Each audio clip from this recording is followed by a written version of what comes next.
Polosa, et Simba Lissoute. Pour moi, comme on a kuna, bateau va travailler dans Zambé. En tout cas, c'est ma musique. Donc là, il y a une mission dans ton pays, aux autres comme il faut. Place nous à où est-ce que tu es? Ah? Oyaki, allez, quittez! Polosa, on est là-bas, tu vas venir à Kekuna. Là-bas! Ah! Oh, nous avons un arrange. Comment coquette? Ah, oui, vraiment. Qui ça? Et en plus, Nayoki qui est commis partout dans l'Europe, dynamique, commis partout dans l'Europe. Comment coquette? Ça est commis partout. Tout comme la Suède, tout comme à Paris, tout comme à Lille, tout comme à Bruxelles. Et puis, base la mission est toujours Londres, Angleterre.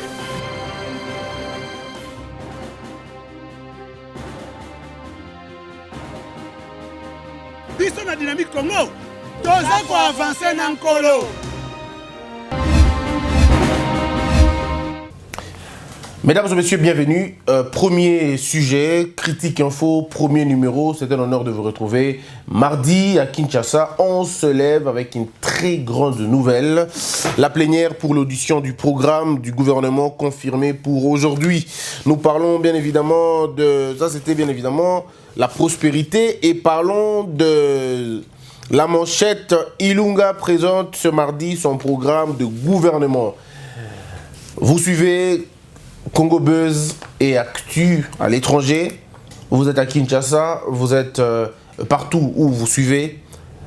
Pour la première fois de l'histoire, un gouvernement qui n'est pas issu de la famille politique du président va se présenter à l'Assemblée nationale. Et comme on peut vous le dire, le FCC cash sera devant le FCC et cash au niveau du Parlement. Donc, on aura certainement pour la première fois un gouvernement qui sera finalement investi, un gouvernement dirigé par un ancien opposant, alors qui va diriger un gouvernement, disons qui va finalement orienter, diriger, capitaliser un gouvernement qui n'est pas de sa famille biologique. Alors il faut beaucoup de tact, beaucoup de fermeté, beaucoup de courage et surtout beaucoup de courage parce qu'on en aura vraiment besoin. Il faut parfois prendre des décisions courageuse pour taire certaines arrogances liées au poids politique des uns et des autres. Il y aura certainement de chevauchements, ça va arriver. Il y aura certainement de petits coups bas, il y en aura. Surtout dans ce gouvernement, vous trouverez beaucoup.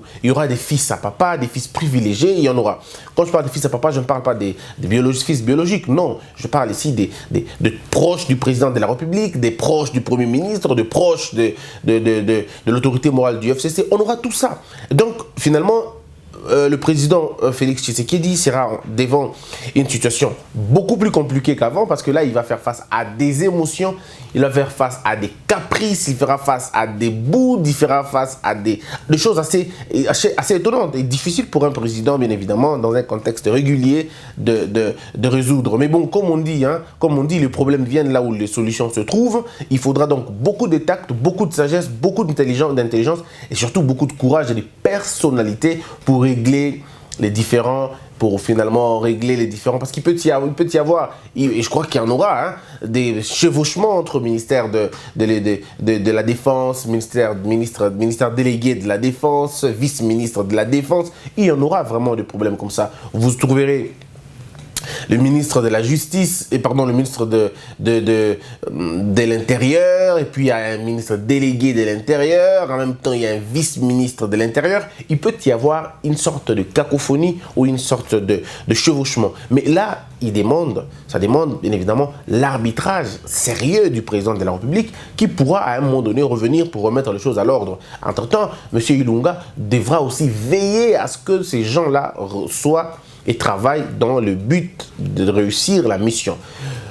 Il fait passer quelque chose, et je dois le dire, le bilan, disons le budget, la proposition de budget du gouvernement Ilunga, c'est le gouvernement, c'est le plan du FCC présenté par Emmanuel Shadari. C'était ces plans-là.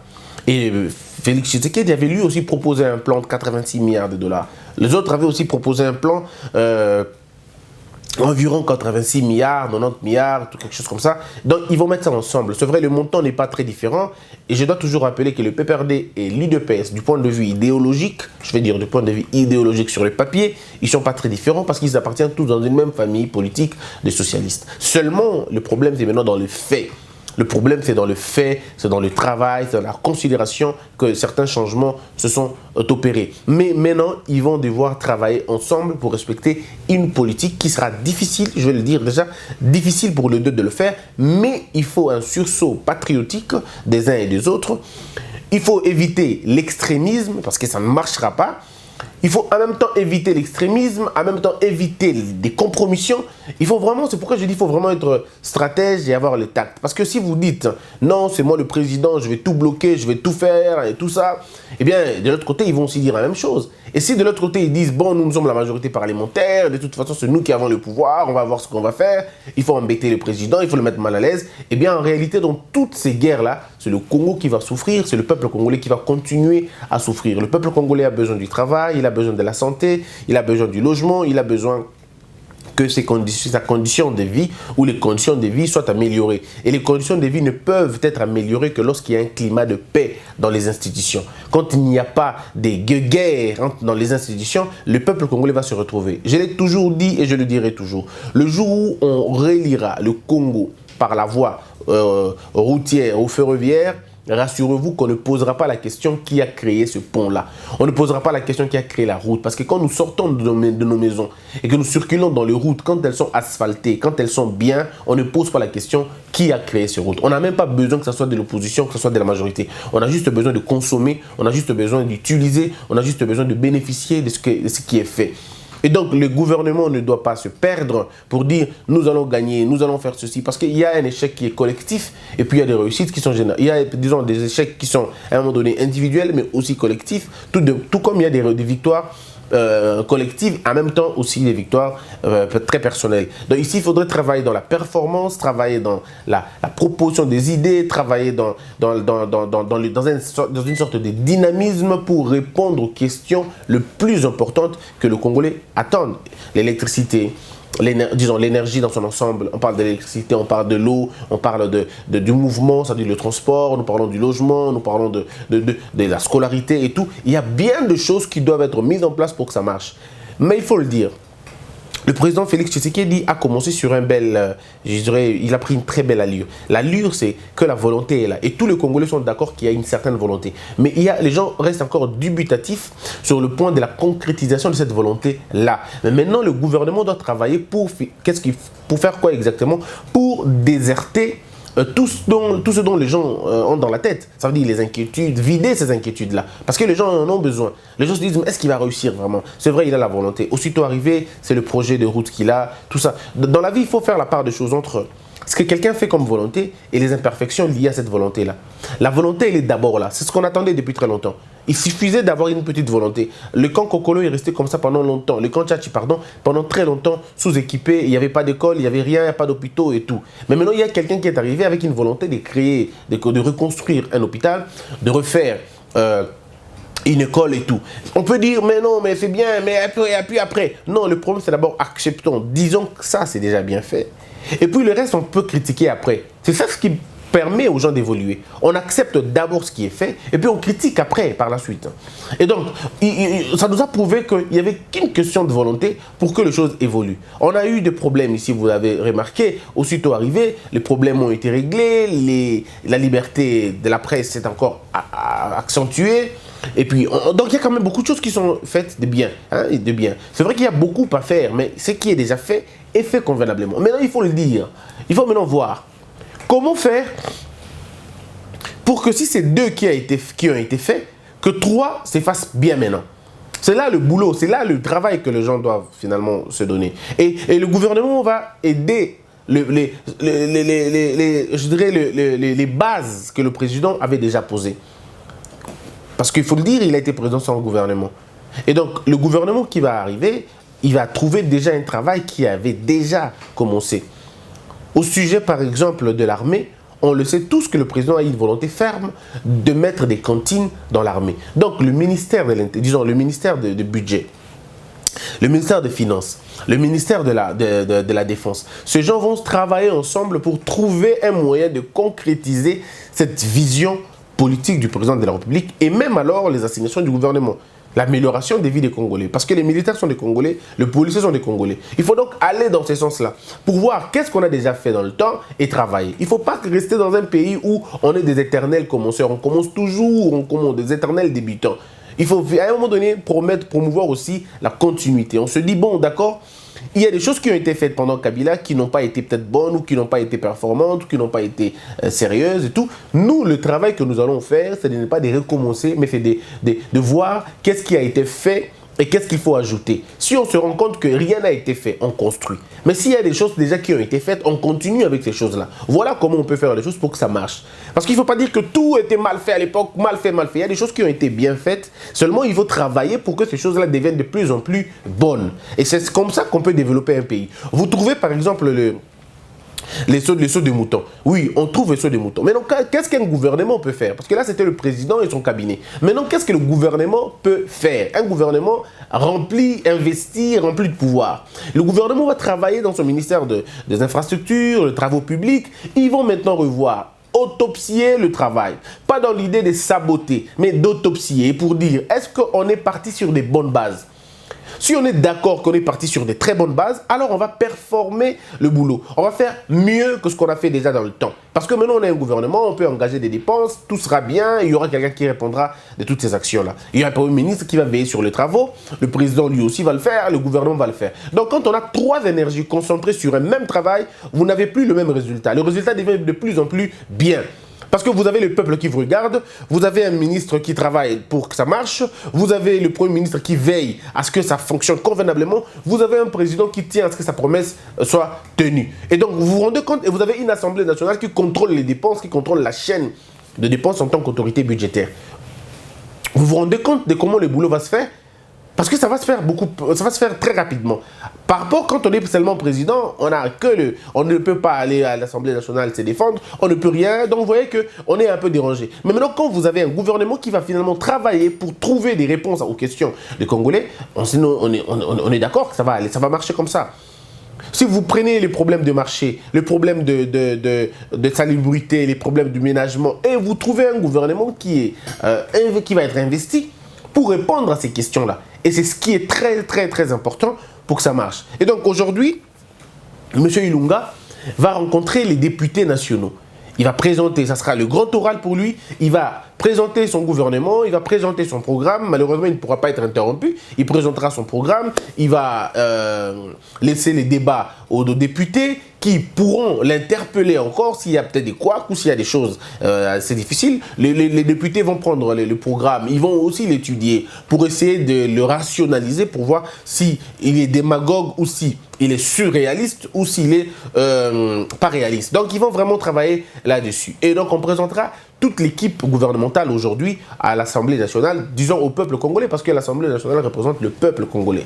Et donc, ça va être certainement en direct, peut-être que vous allez le suivre chez nous aussi.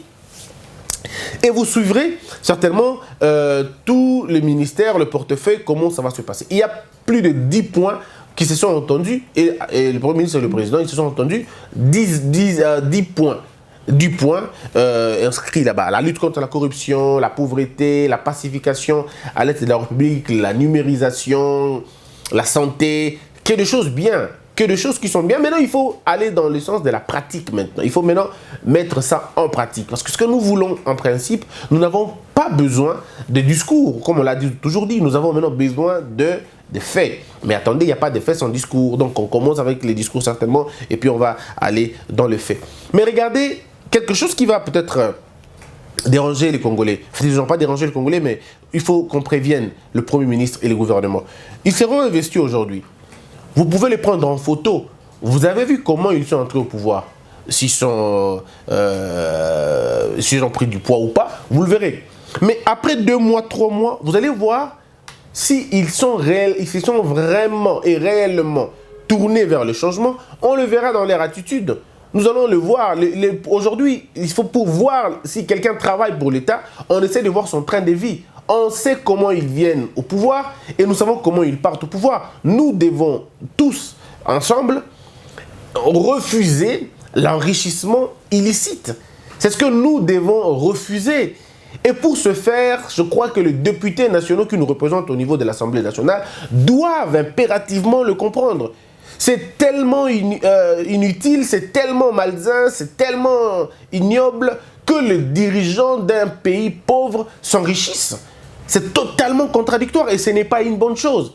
Et je crois humblement que les députés vont le regarder dans les yeux et leur dire ça. Vous n'êtes pas là pour vous enrichir, vous êtes là pour enrichir le peuple congolais. Vous êtes là finalement pour trouver des réponses aux questions des gens. Et c'est là le problème, vous êtes des travailleurs. Et parce que vous êtes des travailleurs, nous attendons de vous beaucoup de choses. Premièrement, nous demandons au Premier ministre de contrôler le train de vie. Nous n'avons pas une commission de moralité de la vie politique au Congo. Nous sommes au début d'un quinquennat, d'un nouveau quinquennat. Nous sommes au début d'une nouvelle administration. Alors nous devons aller avec des méthodes assez contraignantes qui permettent aux gens de travailler, qui boostent les gens de travailler. Nous devons avoir une commission, peut-être une commission de moralisation de la vie politique. Cette commission va travailler que pour dénoncer les faits et dénoncer les cas, pour porter l'affaire au niveau de la justice et afin que la justice fasse son travail. On commencera d'abord par les interpellations au niveau de l'Assemblée nationale, et puis les interpellations au niveau du gouvernement, et puis on va mettre des gens entre les mains de la justice. Il est très important pour nous de le faire. Si nous ne le faisons pas, ça va être compliqué pour nous. Il y a des signaux forts qu'un gouvernement donne. Vous savez, par exemple, si le Premier ministre se dit aujourd'hui, nous allons réhabiliter la prison de Makala et renvoyer toutes ces personnes qui sont là pour rien, ça veut dire des gens qui ont volé des chèvres, des pains et tout. Tous ces petits voleurs, on peut les remettre, on peut le renvoyer on peut le réintégrer, le mot est là. On peut le réintégrer dans la société et on libère la prison pour accueillir les vrais criminels maintenant, les vrais criminels économiques. Il est vrai que nos prisons sont remplies des voleurs de vaches, des voleurs de chèvres, des bagarreurs de la cité et tout. Ce sont des petits voleurs tout simplement. Mais les grands voleurs sont en train de circuler en route, librement d'ailleurs. Ce qu'on peut faire, c'est que quand vous faites ça, ça donne un signal fort. Vous réhabilitez Makala comme on est en train de le voir, vous réhabilitez Ngenga, vous réhabilitez. Et même j'aurais souhaité vraiment une prison spéciale pour tous les criminels économiques. Vraiment une prison spéciale et vous pouvez le mettre où? Pour éviter les évasions et autres choses, vous les mettez dans des îles. Nous en avons beaucoup au Congo. Vous savez, à l'Équateur, na Maïndombe, vous avez la province orientale, il y a beaucoup d'îles là-bas. Beaucoup d'îles et beaucoup d'archipels. Nous pouvons envoyer ces gens là-bas. Pas de problème. Vous savez, prison, mokopo, là-bas, criminels économiques. Et aussi des criminels politiques, pourquoi pas. Les placer là-bas. On a vu ça en Arabie Saoudite où le roi, le prince, a placé certains de ses ministres dans un hôtel, en prison en fait, pour qu'ils restituent l'argent de l'État. Nous pouvons faire la même chose. Parce que si nous voulons vraiment changer les choses, nous devons avoir des mécanismes qui sont des mécanismes dissuasifs, qui vont dissuader les gens, qui seront des mécanismes évidents. Oui, comme ça, la question,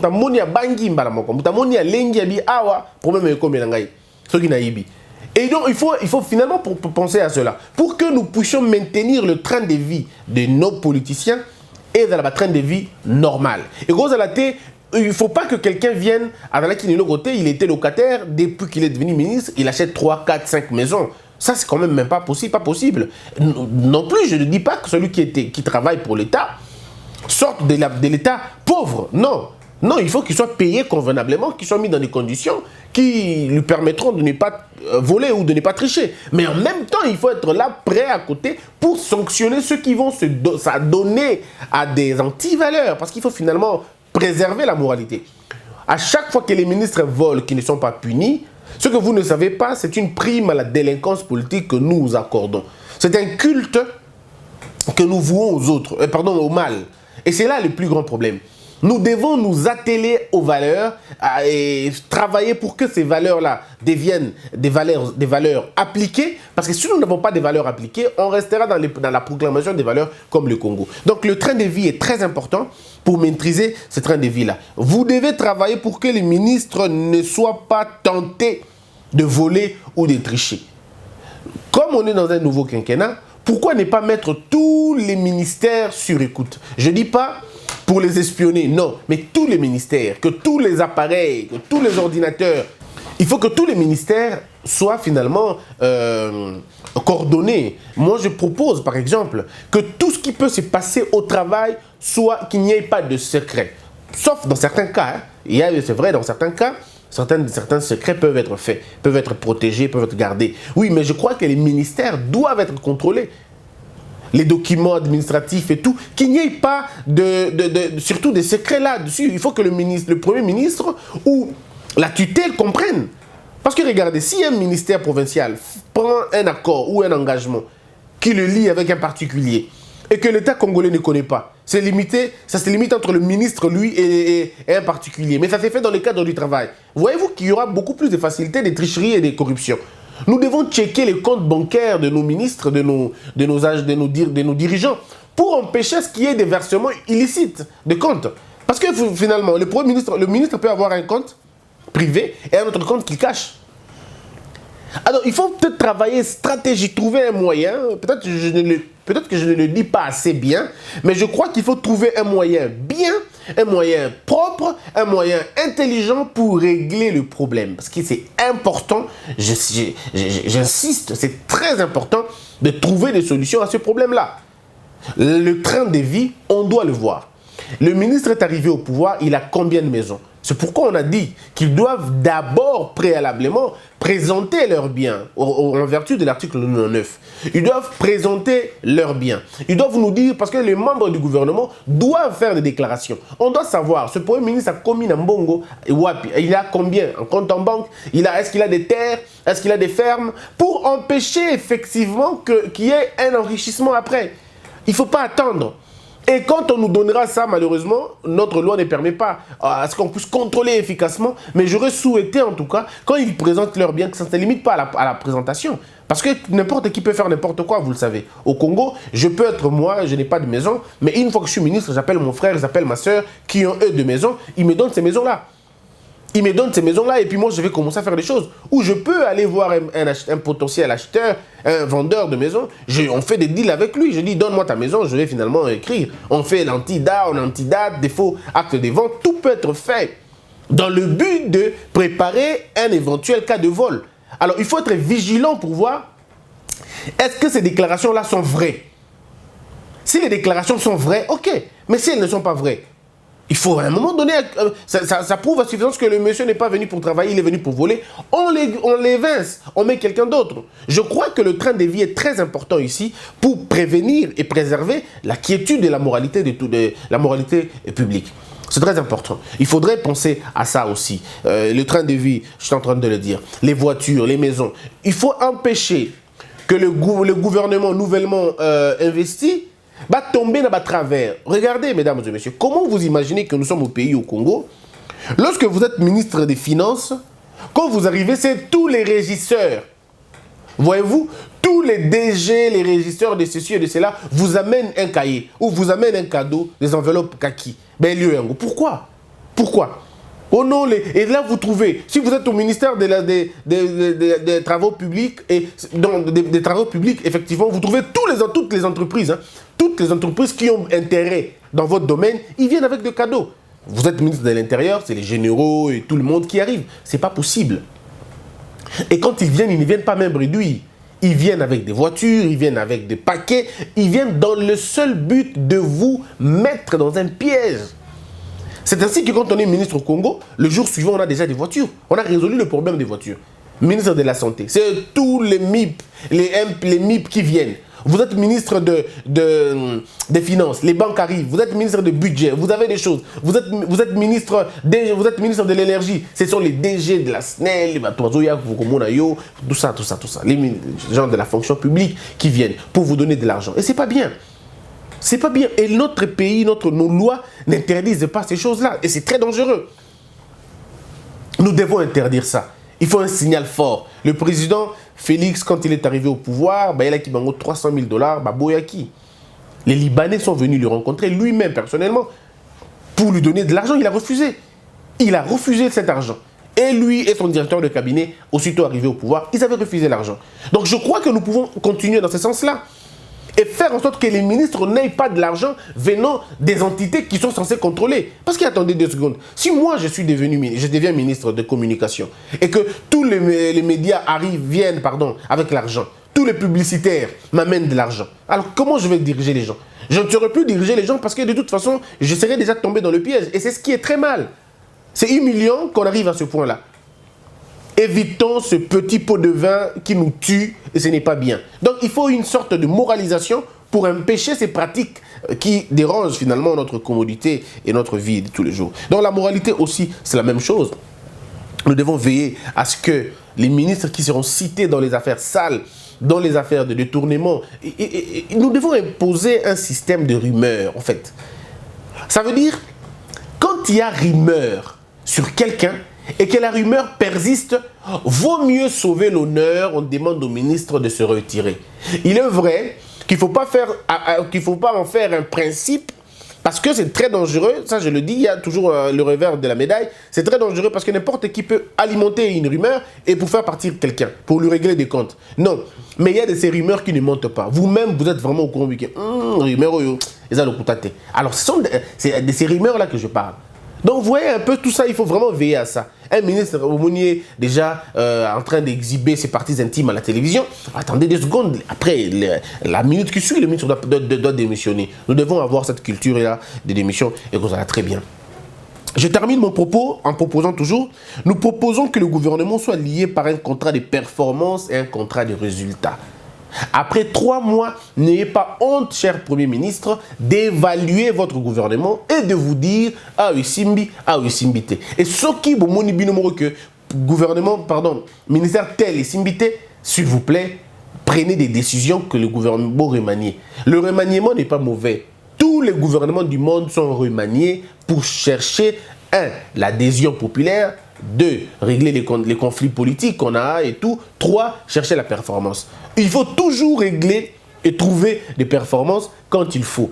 N'ayez pas honte de changer l'équipe gouvernementale si vous estimez que le besoin s'est fait sentir. C'est très important. Donc, le résultat et la performance. 3e chose et 4e chose, c'est la discipline. Oui, la discipline. Nous voulons des ministres disciplinés. Nous voulons des ministres qui vont être disciplinés et des ministres exemplaires. On n'a pas besoin des ministres flatteurs. Tous les ministres n'ont pas besoin de dire sous l'impulsion, on n'en a pas besoin. Que le ministre travaille sur tout. On n'a pas besoin de culte, non, on n'a pas besoin de ça. Nous avons besoin de la discipline. Il ne serait pas normal qu'un ministre manque du respect au Premier ministre tout simplement parce qu'il est du FCC, parce qu'il est du FCC ou parce qu'il est des cash. On ne va pas comprendre qu'un ministre manque du respect au président de la République tout simplement parce qu'il est du FCC ou parce qu'il est des cash. Nous voulons une discipline. Vous êtes un gouvernement, vous êtes dans une alliance, c'est vous qui l'avez voulu. Assumez l'alliance, mais restez discipliné. Et ne soyez pas du gouvernement attentif. Naba règle, naba norme, nabango. Et pour terminer, c'est le travail. Nous voulons des gens qui travaillent, pas des ministres qui restent dans le bureau. Nous voulons voir les ministres sur terrain. Nous voulons voir le ministre travailler. Nous voulons voir le ministre mouiller le maillot. Nous voulons voir les ministres qui travaillent, pas des ministres qui attendent que des rapports. Des ministres qui observent, qui veillent à ce que chaque chose soit et salima, que chaque chose soit faite convenablement. Nous voulons que les ministres, mais que des gens qui vont aller sur terrain. Vous êtes ministre de la fonction publique, allez-y dans la fonction publique. Allez-y dans l'administration. Essayez de voir qui sont vraiment là et qui ne sont pas là. Essayez de suivre chaque programme que vous initiez. Essayez de suivre chaque programme que vous initiez. Vous êtes ministre de l'Intérieur, veillez à ce que l'ANER, que la police, que la territoriale, elles à la respecter et travaillent convenablement. Faites un tour dans l'administration publique parce que vous avez plutôt beaucoup de temps. Faites un tour. Botala. Impulsez, travaillez, demandez à ce qu'on change des choses. Qu'est-ce qui nous manque pour créer des bureaux communaux, postes de police, Malunga? Qu'est-ce qui manque? Alors travaillez là-dessus. Vous êtes ministre des infrastructures. Faites un tour dans les routes. Et nous voulons l'appel d'expertise. Chers ministres, entourez-vous des hommes intelligents. Entourez-vous des gens qui ont des idées. Évitez de transformer vos cabinets comme en famille ou en réunion des familles. Nous ne voulons pas que dans un cabinet, la langue officielle au Congo, c'est le français. On ne va pas changer les choses. La langue officielle, c'est le français. Au cabinet, on ne peut pas écouter dialecte nabino, patois nabino. Parler la langue du travail ou parler la langue nationale. Je peux encore comprendre que la langue nationale, mais je ne peux pas comprendre que le dialecte. Le Kimongo, ce n'est pas une langue nationale. Le Kimongo est un dialecte. Kimongo est ce qui peut patois, ce qui peut nini. Évitez de nous raconter ça dans Moussala parce que c'est discriminatoire. On ne peut pas comprendre que vous êtes dans un boulot, tout le monde n'est pas mongo là-bas. Parler la langue officielle de l'État ou bien la langue nationale. Oh, ils ont la langue fédératrice. C'est toujours mieux parce qu'ils ont espace ethnique. Évitons, s'il vous plaît, que dans le cabinet, topé na kati ya cabinet mo toka ba o malanga o palanga o kunji o chunde évitons nous ça de la même manière que to lingité de la ga boko solo boko senga bosemba bungende bontole bontale to lingi pengote ndenge mo to lingi ba chi swakate chi bui chi ntombo chi ndenge tout ça on ne veut pas avoir ça la même chose le même nom la même tribu concentration dans le cabinet moko et zamalamoté. Nous voulons la fédération, nous voulons l'unité, nous voulons la promotion de la méritocratie, nous voulons la promotion de la culture de l'excellence. On veut faire un culte du travail et ça sera une très bonne chose et le Congo va vous dire merci beaucoup. Voilà un peu nos propositions et nos petites analyses sur la question du gouvernement. Je vous retrouve dans la deuxième partie pour parler autre chose, mais seulement attendez, le gouvernement sera investi aujourd'hui et on vous racontera tout ce qui va se passer. Les équipes sont déjà sur place pour travailler. Que Dieu vous bénisse tous, mesdames, mesdemoiselles et messieurs. N'oubliez pas de vous abonner et de partager nos vidéos. Que la peur quitte ton esprit et que Dieu bénisse la RDC.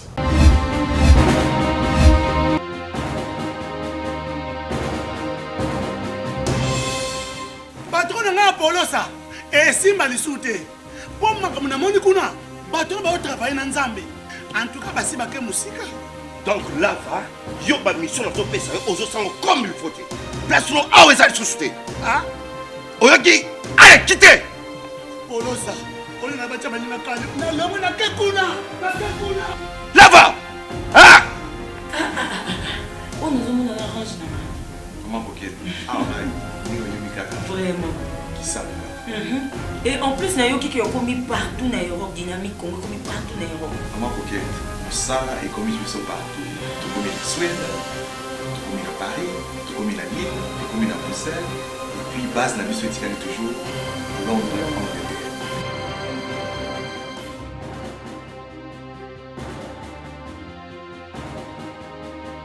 Biso na dynamique Congo, toza ko avancer na nkolo.